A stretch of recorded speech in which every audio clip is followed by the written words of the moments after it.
Welcome to humming cookery. నేను మీ శ్రవంతి.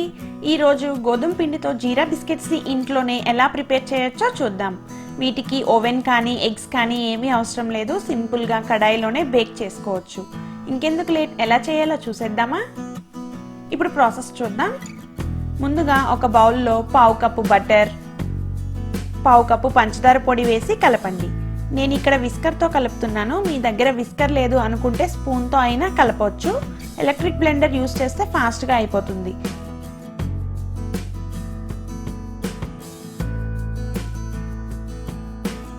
ఇది ఈ కన్సిస్టెన్సీ రావడానికి 5 to 7 minutes టైం పడుతుంది. ఇక్కడ చూపిస్తున్నట్టుగా ఇలా పీక్స్ వస్తే రెడీ అయినట్టే. ఇప్పుడు అందులో ఒక కప్పు గోధుమ పిండి, పావు టేబుల్ స్పూన్ బేకింగ్ పౌడర్, పావు టేబుల్ స్పూన్ బేకింగ్ సోడాని యాడ్ చేసి ఇలా జల్లించండి.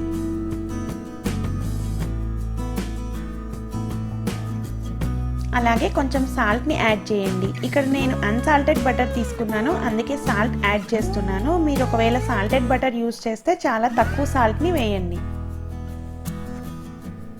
ఇప్పుడు అందులో 1 టేబుల్ స్పూన్ జీలకర్రని వేసి బాగా కలపండి.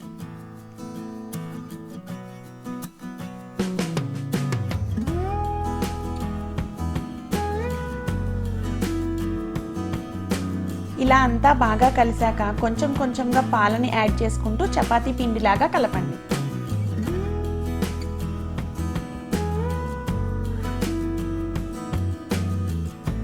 ఇలా కలిపిన తర్వాత ఒక 10 నిమిషాలు పక్కన ఉంచండి.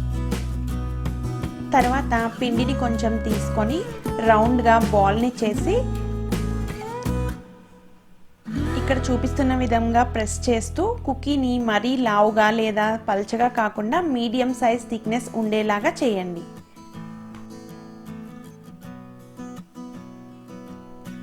బిస్కెట్ని రౌండ్ షేప్ రావడానికి ఏదైనా షార్ప్ ఎడ్జ్ ఉన్న మూతను తీసుకొని ఇలా కట్ చేసుకోండి.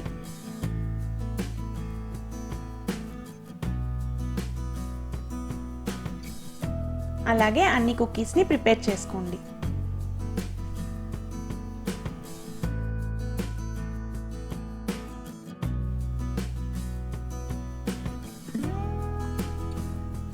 తర్వాత మీరు ఏ ప్లేట్లో అయితే బేక్ చేయాలి అనుకుంటున్నారో ఆ ప్లేట్కి బటర్ లేదా గీని అప్లై చేసి బిస్కెట్స్ని పెట్టండి.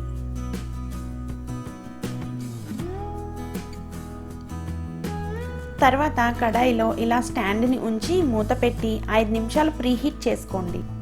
అది ప్రీహీట్ అయిన తర్వాత మనం రెడీ చేసుకున్న బిస్కెట్స్ ప్లేట్ని ఉంచి మూత పెట్టి 30 to 40 minutes లో ఫ్లేమ్లో బేక్ చేయండి.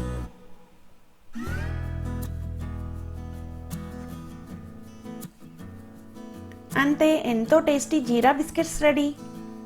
మరి మీరందరూ కూడా తప్పకుండా ట్రై చేసి ఎలా వచ్చిందో నాకు కామెంట్స్లో చెప్పండి. ఈ వీడియో మీకు నచ్చినట్లయితే లైక్ చేసి, షేర్ చేసి, సబ్స్క్రైబ్ చేయండి. అలాగే మర్చిపోకుండా నోటిఫికేషన్స్ కోసం పక్కనే ఉన్న బెల్ ఐకాన్ని క్లిక్ చేయండి. మళ్ళీ ఇంకో రెసిపీతో నెక్స్ట్ వీడియోలో కలుద్దాం.